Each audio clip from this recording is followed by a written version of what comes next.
Hello and welcome to episode 279 slash postgame show slash Thanksgiving week pod, where it's all in one.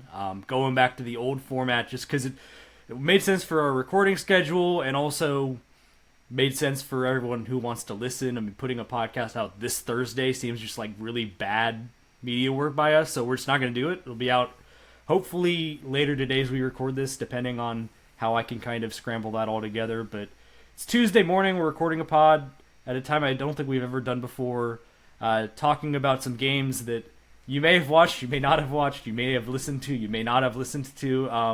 I don't have any positive shine to put on Georgia State's defeat at Troy on the football field or whatever happened to Brooklyn, South Dakota late last week with the basketball team. Also, one women's basketball result to sprinkle in with some excitement at the end of the game that we'll throw in there as well, which was a win. So obviously you'll want to hear about that as well because the losses are a lot less fun. But we'll start out, would make sense to start out with football game just happened. 31-19 even. Loss at Troy Saturday afternoon, evening. The win for Troy means that they are win and in the Sun Belt title game next week against Southern Miss, where the winner of that game will be the West Division champion to play James Madison in Harrisonburg. So they were very much playing with stakes. Georgia State, well played out. Season's kind of gone the way it is. But I will say that this didn't feel to me like a game that was just like they gave up, they didn't want it. They were clearly fighting. They made Troy play to the final whistle, so to speak, but not taking advantage of opportunities, and third down efficiency were the two watchwords on this one, as Georgia State actually outgains Troy 516, 423, and I think that would have even still been the case, or it would have been about even without the last drive that kind of ended in the red zone for Georgia State that didn't result in points, but they were game on offense against a good Troy defense, at least in between the 20s. 364 combined passing yards.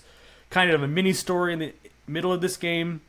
Cameron Brown takes a shot to the head right near halftime, leaves the game, does not return. Christian Veyer is in for about the last half minute of the second quarter and the second half of the game. Inefficient, but making plays. He's 19 of 38 for 307 with a touchdown and a pick. His favorite target was Javon Robinson. 7 catches, 146 yards, and the touchdown. The story going into the game that we didn't know was going to be a story going into the game. Ted Hurst was a surprise addition to the availability report on game day. He was a game time decision. He ended up playing 10 snaps per PFF, but did not look the same Ted Hurst that we've seen. Clearly not 100%. They rolled him out there early. He was the target on a goal line fade in the first drive, or the second, early in the game for Georgia State. Didn't look like the same burst that we usually see from him, and I think the coaching staff saw the same thing, and so he didn't play a ton. Ultimately, Javon Robinson made plays. You had Kyle Washington, freshman, make some plays.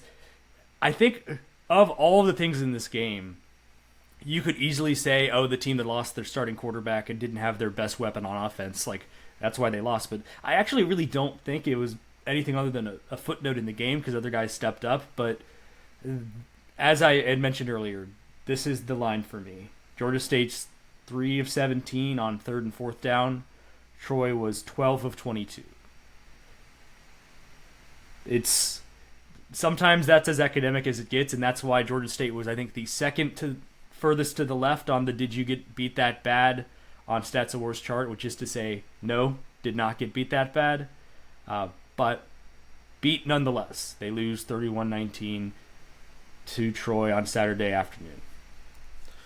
Yeah, I mean, this one definitely felt like a Georgia State game that we've had for the past couple of weeks.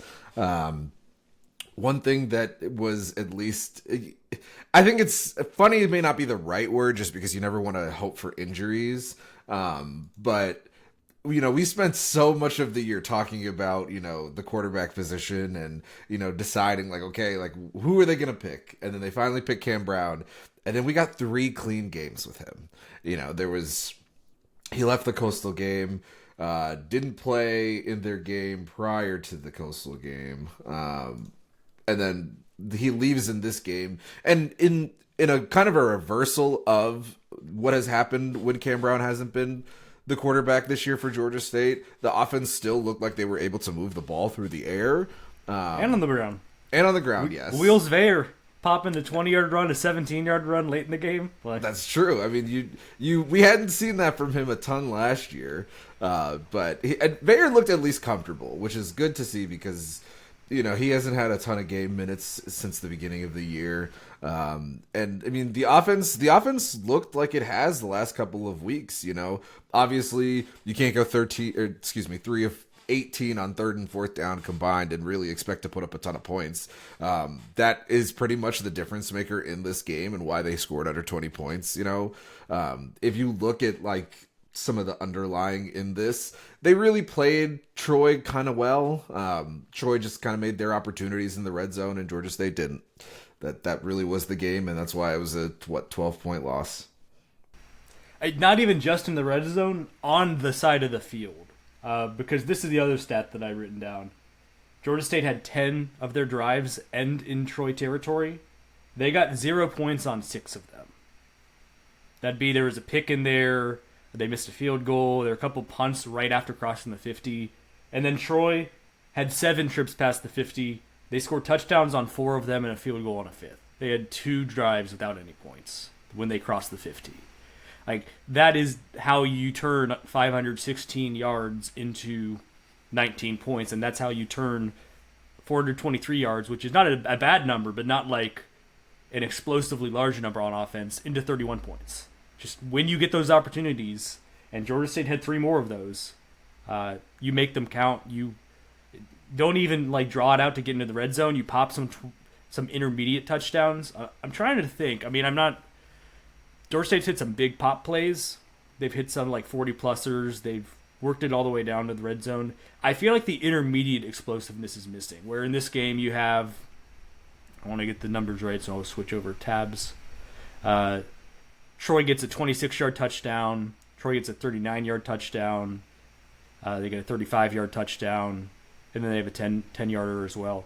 I just feel like the ability to score, not even in the red zone, but just outside the red zone, has not been a strength of this Georgia State team as well. Just getting those type of explosive plays when you're on the short side of the field. And Troy was kind of lethal with those. And it's not even you could pin down to Georgia State gave Troy a bunch of favorable 3rd downs as you kind of peel that stat apart as Troy goes 11 of 20 on 3rd downs.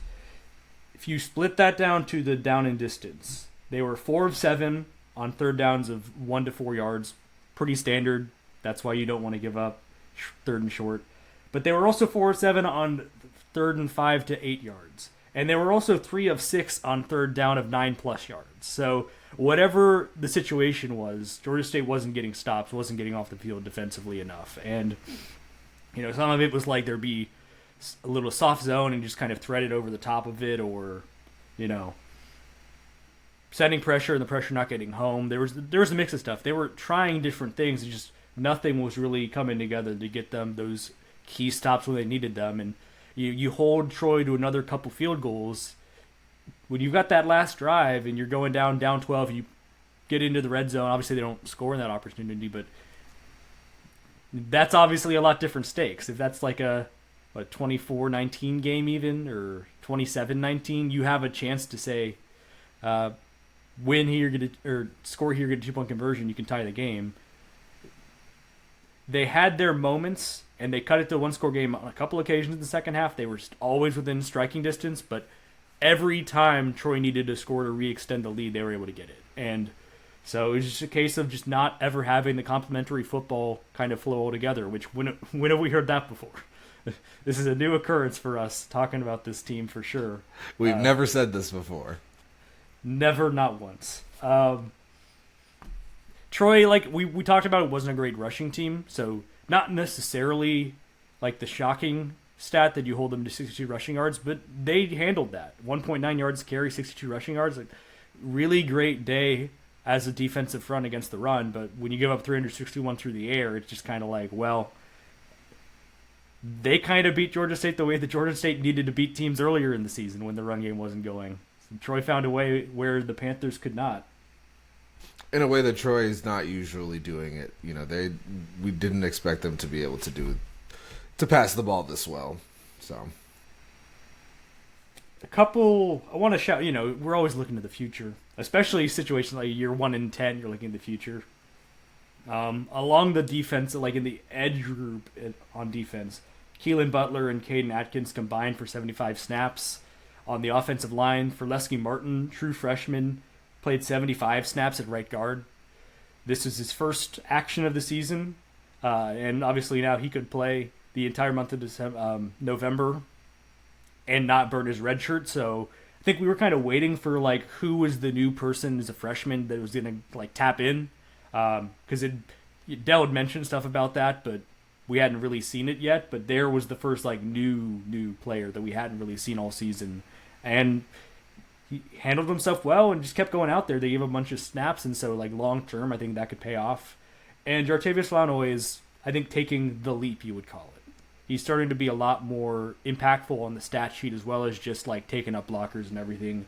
He gets a sack in this one, ups his total there near the top of the team. And so if you're talking about what your true freshmen are doing in late November, it probably means the team isn't doing well. But if you can hold on to those guys, that's a group of them that, Martin hasn't played a ton, but maybe he's going to be the right guard for the rest of the season. You get another week with him. The other guys have been playing pretty consistently through the season and getting good reps, and that if they're around next year, that'll be a benefit for the defense. Whatever scheme, whatever role they're asked to play, reps are reps, and that is at least something Georgia State can point to with this one. No update as of yet on Cam Brown or Ted Hurst after the game. All Del McGee could say is that Cam wasn't cleared to return in the second half, and that they made the decision to not keep putting Ted out there during the game because injured himself during the week. They said he felt okay during pregame warm-up, so they're going to give him a go, but then decided not to. And I don't know what the decision will be there, if it's just going to be literally how he looks next Saturday. But obviously don't really want his esteemed Georgia State career to end on kind of two effective DNFs or DNPs. So I hope, just for his sake, that his coda for his Georgia State career is not 2 games where he doesn't get a reception. But we'll just kind of have to see on that. I mean, obviously, Dell's going to talk to the media today, see if he has any updates there. Availability report on Wednesday to the media. And past that, it's probably going to go down to Saturday. But I don't know how much. I mean, you're going into a game now against Old Dominion where, is it 26.5? Is that still where the line sits as we record this podcast? I think so. Yeah, that's the last line that I saw. Yeah. So heavy underdogs haven't looked, but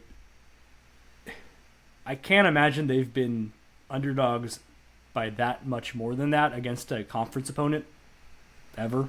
Yeah, I know that some of those App State teams are maybe James Madison last year or something. Technically, but I don't think it was that high. The JMU game this year might have been if it was a road game, because that was like, 20.5? And so if you go from true home to true road, that might flip to about that. But, kind of speaks where the moment is. And Old Dominion is a good team this year, obviously beat Virginia Tech.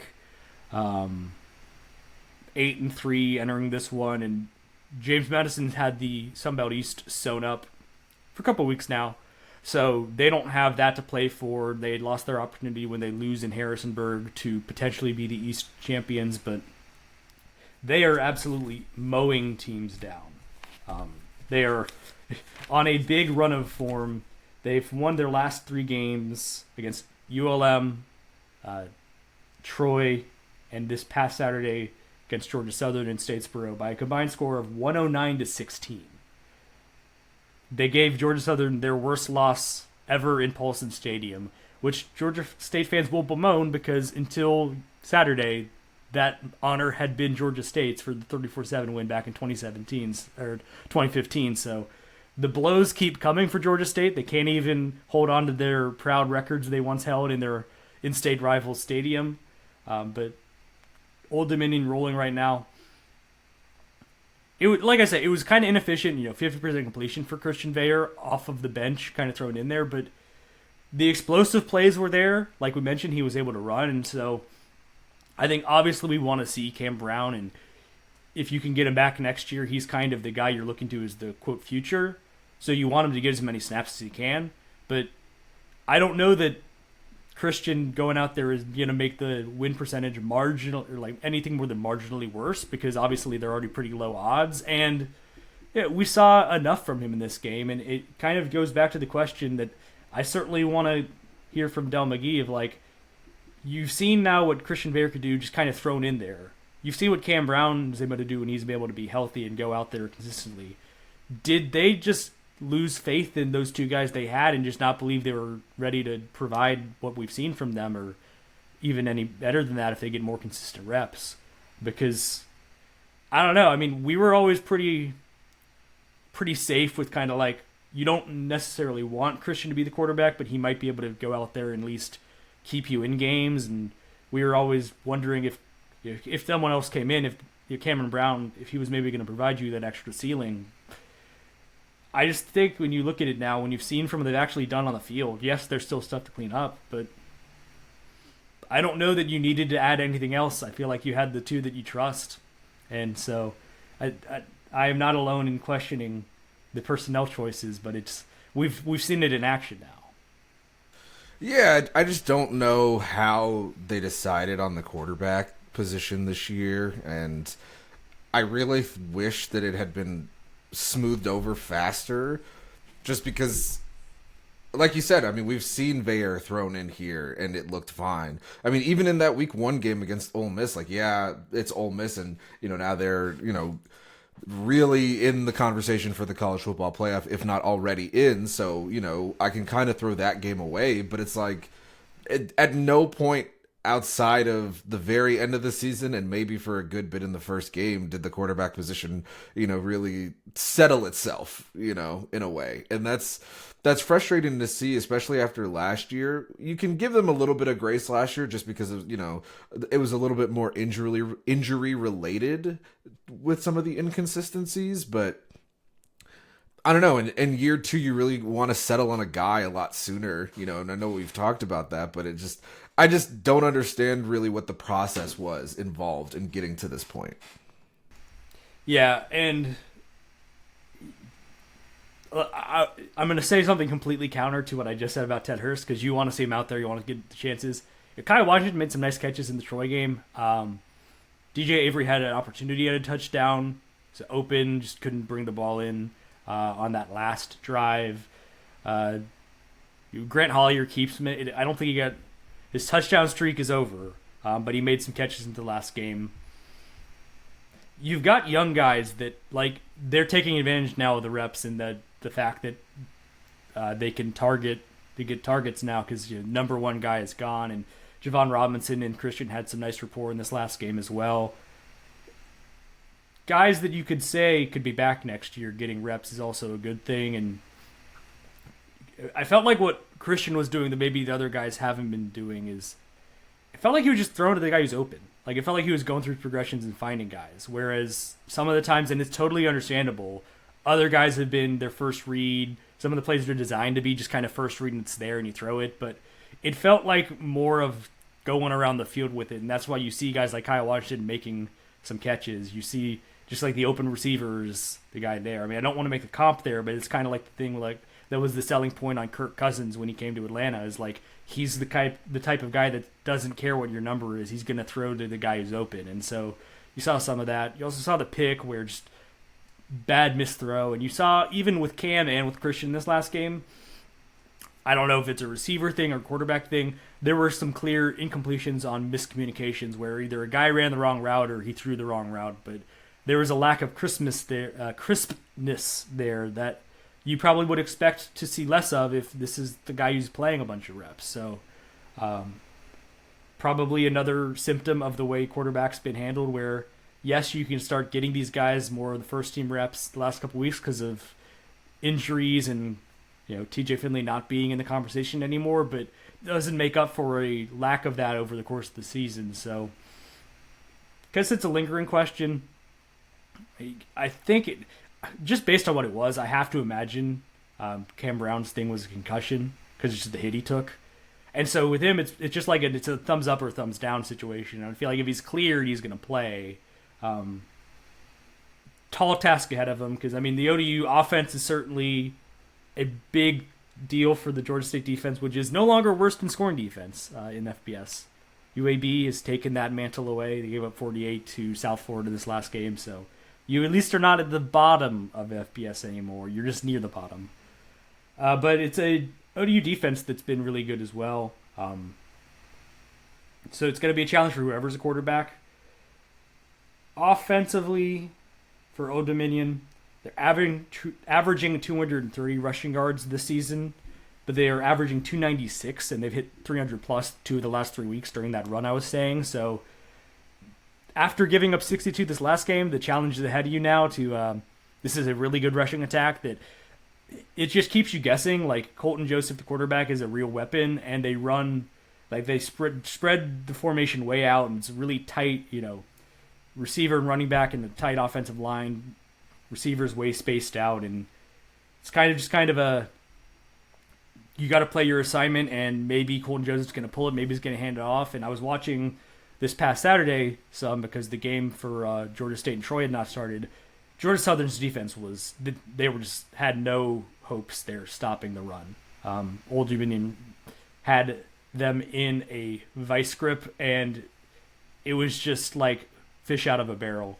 So we've seen this Georgia State team struggle against the run, but we've also seen them at least like make teams slightly inefficient. Like James Madison got 200 plus on them, but it wasn't super efficient. It was just kind of like a war of attrition type deal. And last year, and this was before Colton Joseph, he had been the starter, and he was the starter in the game that they won in Atlanta, but he was not this version of Colton Joseph yet necessarily. But Georgia State last year held Old Dominion to their third lowest yards per carry total in a 21-14 win for the Monarchs in Center Park Stadium. And so as far as win, keep it close, whatever, it starts with you've got to do something like that again, where you're not necessarily hoping to just like 62 yards, 1.9 yards carry like you did with Troy because it's a better rushing offense, but you've got to keep it in check. And then on offense, you got to, I think, ball control it a little bit. Time is your friend if you're possessing the ball, and we've seen them have some success with this. Now the run game been 5 games running 100 plus yards. Like that doesn't feel like a crazy bar, but given where it had been, they're having a lot more success. Jordan Simmons just locked in as the feature back. Even if it is Christian Veyer, we saw it this last game, he's willing to pull it and run. I think that's kind of what you're hoping for. It's again where it's like, this is the opposite of last week. This is one you need to be in the teens and the 20s. Like if Old Dominion is scoring in the 30s, they might be scored in the 40s. Like it could get away from you in a hurry, and I don't think you can keep up in a shootout in this one. So you're back on like the game plan is limit possessions, get turnovers, which hey, turnover happened. The streak is dead. Tito's can flow, even though there's no more home games this season, so not going to happen. Sort of is what it is. Not going to try and like sell you on a game where Georgia State is nearly 4 touchdown dogs. Like this is going to be a real fight. It's hard because every single Ole Miss is 8-3. Every single one of their losses, the opposing team scored 27 or more points. Old Dominion. Yeah, for Old Dominion. Like Ole Miss is better than. Did I say Ole Miss? Excuse me. Excuse me. Old Dominion. Every single one of their losses, teams have been able to put up 27 or more points. In all 8 of their wins, their defense has basically shut down every other team that they've played, including Virginia Tech. So it's like, if Georgia State is having the type of day where they are scoring, okay, maybe, but that's just not something that many teams have been able to do against Old Dominion. So it's really hard to look at this one and be like, yeah, here's the path to victory, because there would have to be some significant changes from Old Dominion to allow that to happen. Yeah, and as I'm saying, you need to keep this low scoring. You're keeping in mind that Murray State and James Madison are the only teams that Georgia State held under 30 points this season. One of those was its FCS game. The other one, I think they played good in that James Madison game. I see a lot, like everyone is making so much about it. Like I said, like the bonus for Georgia State is not only are they a one-win team, but everyone keeps, trash talking them in Twitter and mentions because of as a way of talking down JMU's resume. Like, you played well in that game. You haven't really seen that much other than that week, but not easy to project that they're going to hold a team to, say, 17 points, because they've only done that 17 or less once. And it's not a game that we've seen anything resembling like, oh, if they just have this couple of things go right, then you're going to see it again. So I'll be watching. I'm not sure how many other people in the state of Georgia will be watching. I get it. I mean, just, candidly, been probably the hardest year to dig into this stuff and, like, provide interesting content on this pod, on Panther Talk, like, keep doing what I'm supposed to be doing. And, I've been putting stuff out there. I've been digging into the notes, but I will be honest. We're an honesty pod. Like, if it's been hard for you, it also has been for me, because it's like I want to be digging into these games and like finding all the kernels and going on rewatch and finding interesting stuff, but it just hasn't been one of those teams where like just that is not there. Like, you don't need to rewatch the games in great detail to know what happened. Your living memory from the game itself is enough in a lot of cases, and it's just kind of how it's been with this team.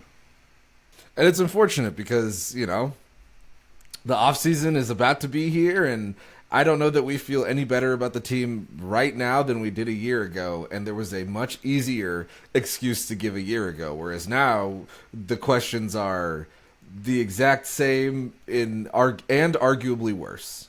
Yeah, it's like your hope is you feel the same about it, that you don't feel worse. And I know for a fact, just by reading the message boards, conversations I've had with people, like, everyone is pretty much out on this. And so the burden switches. It's kind of like what with Jonas Hayes this past, heading into year 4, arguably heading into year 3 as well, where it's like the bar is that much higher now for what next year has to look like because of how poor the first couple of seasons have gone. You're suddenly talking about, like, not only, yes, they're going to have to make a bowl in year 3, but it's like you're going to have to go beat someone you shouldn't and, like, kind of make waves.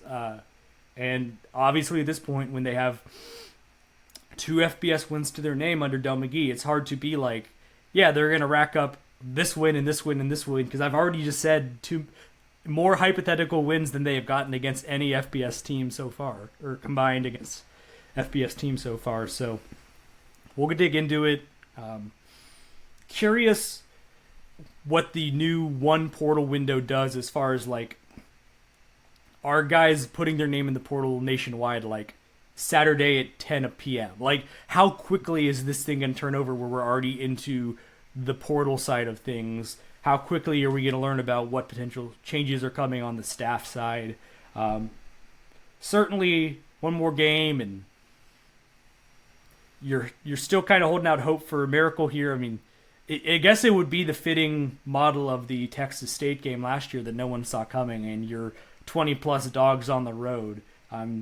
But we weren't predicting a win in that one either, so we're sticking to the same here, thinking sort of going to be a tough one, but weird games have happened there in SB Ballard Stadium involving Georgia State and Old Dominion, or at least one especially weird game has happened there. So I guess you never know. College football Saturday, a lot going on, but Georgia State does have one more go before they start those off-season conversations. 2 p.m. kick up in Norfolk. We'll have coverage. We'll be talking about it. Probably back on the normal Sunday schedule for the postgame show, but we'll leave it there for now. Decidedly less to say, or at least less things, even less to talk about with as far as how the game went on last Friday. The worst Georgia State basketball game I've seen. This was on Midco Sports Plus, so again, I don't know how many people paid to watch it. Up on the power rankings of the most regretful $10 purchases I've ever made. I'm sure there's been like fast food where it's like I didn't need to go get that, and I've done it, and after I was like, I shouldn't have gotten that. Probably maybe one or two of those higher on the list, but without having a full accounting of that, pretty high up there to watch this on pay-per-view because South Dakota State 105, Georgia State 58. And it was exactly that not close for the majority of the game. The Jackrabbits are up 22-4. They lead 53-19 at the half. They shoot, I'm pulling up these percentages, 62% as a team for the entire game, 14 of 30 on three-pointers. Georgia State, meanwhile, is 33% shooting as a team, 17 of 51, 6 of 32 on threes, that is 18.8%. They get out rebounded 43-22, and 12 turnovers actually was the improvement I was talking about. But there were some bad ones mixed in there, and there was even some like not a turnover, but there was a moment out of a timeout in the first half where Joe Chappelle ended up being the person kind of taking it up across full court pressure, and it's like that's your 4, your 5, and somehow he is getting his hands on the ball out of a timeout as the guy who's breaking the press, and he lost it, and it bounced out of bounds, but off of a South Dakota State player. Otherwise, it would have been a 13th turnover, and just kind of symptomatic of, like, I don't know what they prepped. I don't know what they did during practice leading up to the week, because there was a great performance against Arizona State, even though they lost it late, and it just didn't seem like either offensively or defensively they had a plan for what the Jackrabbits were going to give them, and it just listless possessions on offense where the ball's just they're going around the perimeter, forcing up a bad shot from three. Transition defense and just defensive effort in general was really bad in this one. South Dakota State had some really easy looks at the basket. Obviously, a couple of the threes early on for them were contested bad shots, but it's like the category of like, it's not a bad shot if it goes in. But then progressively you started seeing more and more just like open threes, bad transition, losing a guy in the corner, losing a guy on the wing. And I should honestly just apologize for everything I said last time on this podcast about basketball. It's seriously. I will get stuff wrong, and it wasn't even like I was trying to paint the positive case. Like, I was just looking at it and said, if we've seen how this team's played against now both Arizona State and Cincinnati, losing by just about double digits but not getting blown out, like, that felt like they'd maybe been past the lows of the Eastern Michigan game. And it's like, all right, let's see what you can do this one. You're double-digit underdogs per the spread, but you can maybe hang under that if you're able to hang with these other teams. And just no-showed it. And I'm not going to be brought back in. Like, I'm going to keep talking about this team. I'm going to keep showing up to games, which might make this awkward if, my comments on this that are public are going to get to the team or get to Jonas, whatever, but, like, I'll still be there. It's when, not if he's gone, and it might be within this season at some point. Like, there's no path back from this. And I wrote the piece on Friday night. Georgia State needs to get serious about basketball again. Georgia State needs to get serious about basketball again. This is so far below the pale for the last decade.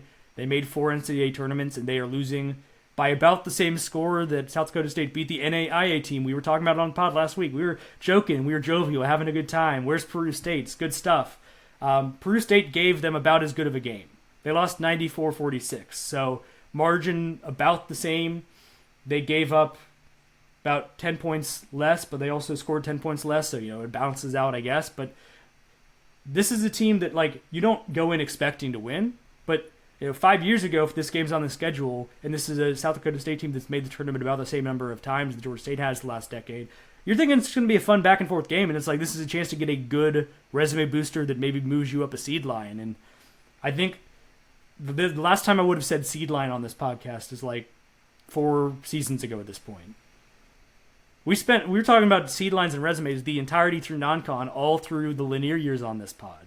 That never went away with Lanier.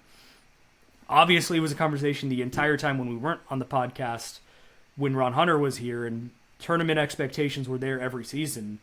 And now you're just getting blown the doors off you on the road here against what should be a comparable good major program. And you're just not there anymore. where is Peru State? Where is Georgia State? You know, like that's there's so much that we might be able to say about this, but I think you're absolutely correct. Like there's no coming back from a loss like this. And you know, people have bad days. I'm not going to sit here and tell you that, you know, players don't have bad days, you know, coaching staffs don't have bad days. But we've had bad years at this point. You know, this is the 4th year. And you know, maybe they haven't taken a loss specifically like this. But this loss was just emblematic of some of the other games that Georgia State has played in the Coach Hayes era. And it's just like, what do they do well offensively right now? What do they do well defensively right now? I was excited coming into this game because I had noticed that Georgia State, you know, they really weren't allowing a ton of 3-pointers. And this team hadn't been making a ton of 3-pointers. They shot 47% from 3 for the game, you know, and then it was 31 attempts. On 31 attempts, and then 30, it was 30 even, but it was they took a lot of them. Exactly, it was the usual track meet at the rim too, you know, and it's like where is this team showing you signs that they are improving from a play-to-play basis, a game-to-game basis, a month-to-month basis, and a season-to-season basis? It's like it doesn't matter who the characters are, you know, put 7 creative characters or whatever. It doesn't even matter what their, you know, style is, what their, you know, what they think that they can do. The results are the same.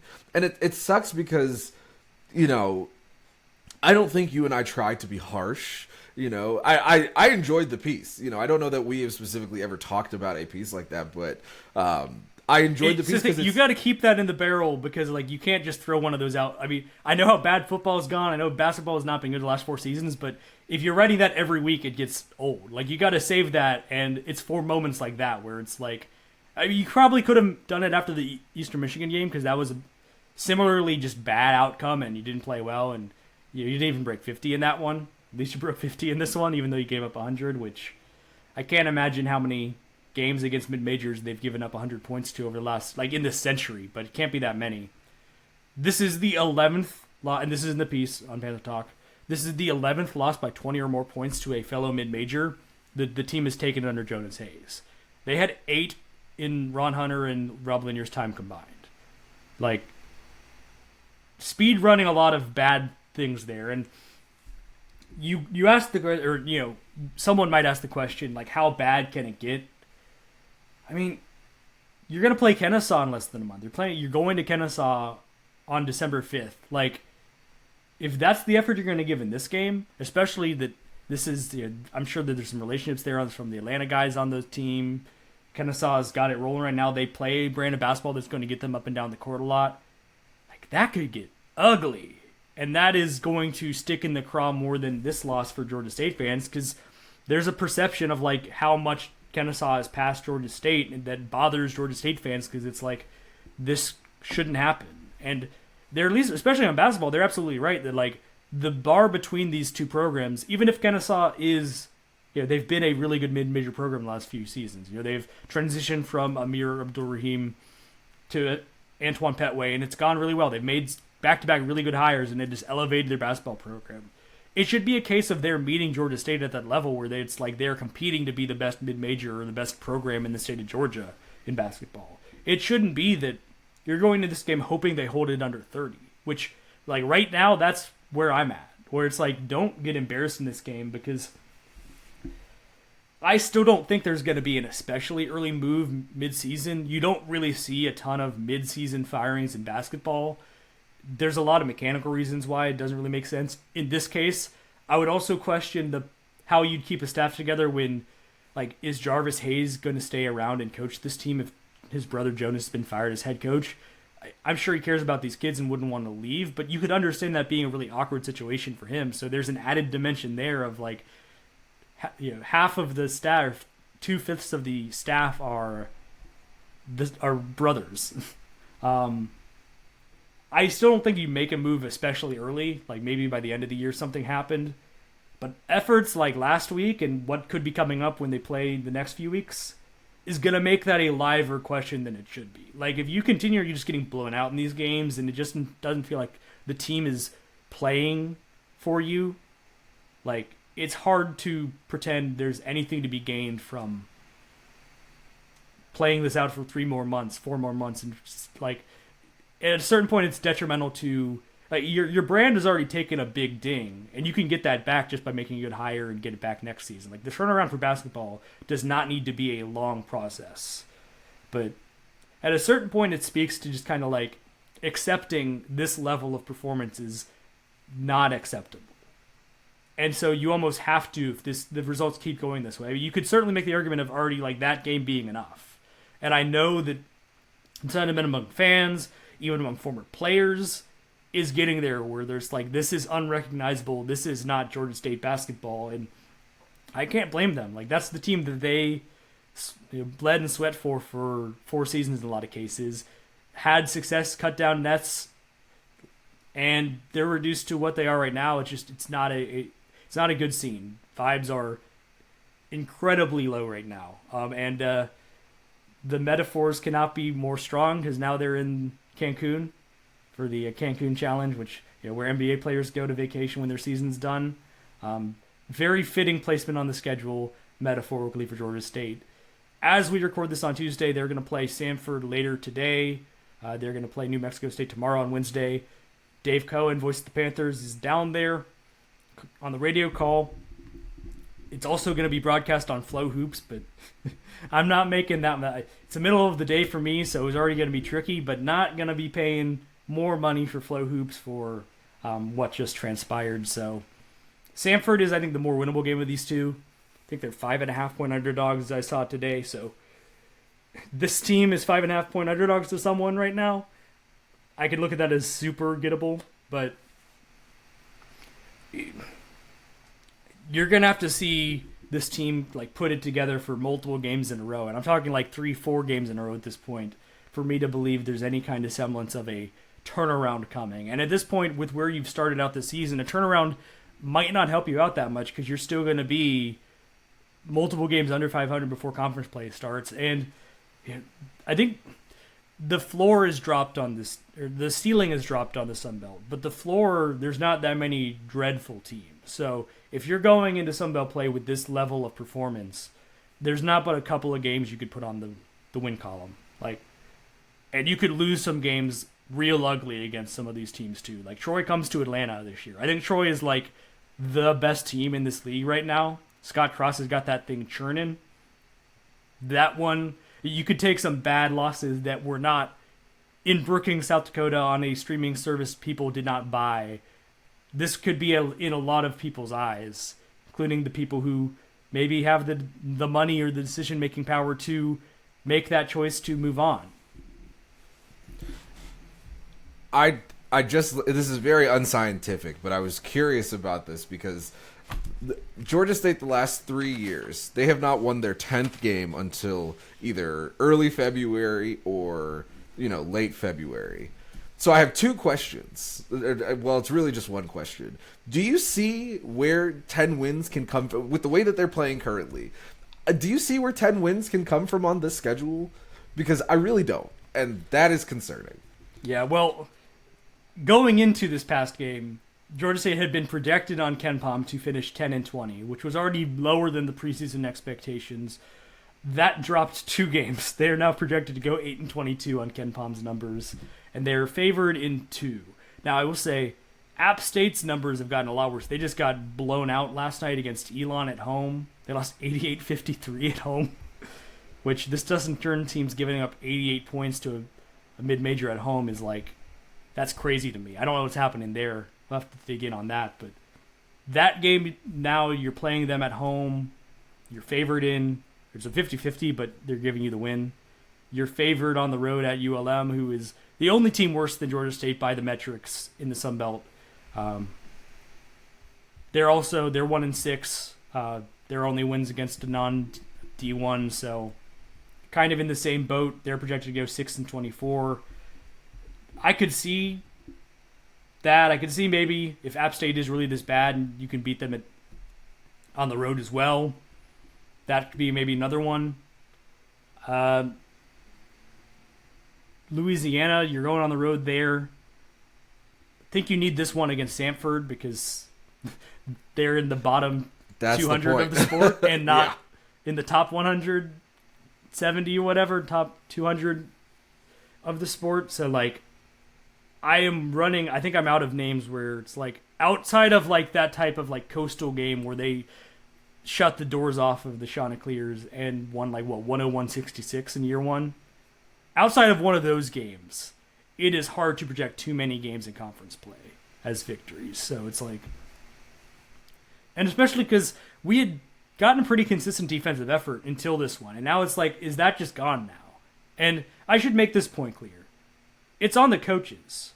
Like, this has kind of been the same thing we've seen where performances like Friday have happened before with the defense in basically every season under this coaching staff. And it's like, the roster has been totally different in every instance, and it's also just at the end of the day, it's their job to get them in a scheme that fits them, get them playing hard. When they're in the timeouts, pushing the right buttons to get them to go out there and compete. Like, they didn't get a media timeout until it was 22-4, and so at that point, I don't know what your message is to get yourself back in that game even at that point, but it's like, ultimately it is a reflection on coaching staff that you're in game, what are we, 7, going into game 7, and there's already concern that you've lost them as far as getting them to go out there and play. And in preseason, Jonas said, we were bad on defense. He used a more expletive word last season, and I've got guys that want to play hard, and that's what it takes. Takes wanting to do it, and I've got those guys. And for a few games, I believed that, and now you've lost that, and now I don't know how you get that back. And by the way, I don't think the offensive issues are going away. Like, the best thing you have going for you is Jelani Hamilton is getting fouls at an absurd rate. He is the number 1 foul drawer in the nation per KenPom, per the percentages, and he is already taken 34 free throws. He's 32 of 34. He's shooting 94% on free throws. That's 52nd in the country. Like, your offense that's been consistent is when he's played, getting fouled, going to the line, making free throws. That's about the only thing you can really count on consistently. That's, I don't think, getting solved overnight. That's not getting solved in the next 5 games. You thought it was going to be a case where you could scrabble across some low scorers where the defensive effort gets you there, and I don't think you can believe that anymore. And if you don't have that, and you don't have the offense, what is in any game can you point to as like, this is what's going to get Georgia State over the edge in this one? And I just don't know how we've gotten here. I mean, I know how we've gotten here. I don't know how I don't know the steps of like how it has been allowed to get to this point. And that's the thing. I mean, at this point, we have to just assume that unless they're playing a non-D1 team, they're just going to give up into the 70s and, barely score into the 60s, and it's just going to be another blowout. So they play 2 this week. We'll get to that next time. And on a slightly higher note, this tournament is still in progress, so we'll only have the one game to talk about, but it was worth mentioning just because it was kind of an exciting finish. Georgia State wins 62-61 on Monday against Stony Brook's women's team. It was a Crystal Henderson game-winning layup in the final seconds where Robinson Wagwu gets the rebound, and I don't know what happened with the transition defense there with the Stony Brook Seawolves, but Crystal Henderson basically had the whole run on the court, gets to the hoop, and it was a nice comeback win. They needed to steal it there late. Stony Brook had the lead 61-58. 2 free throws, man. With a minute 11 left. And like you said, they had free throws, they had opportunities to put it away there, but Georgia State can't care about that. They got to make the plays they need to make, and so Panthers win 62-61 in the first game of their home court tournament.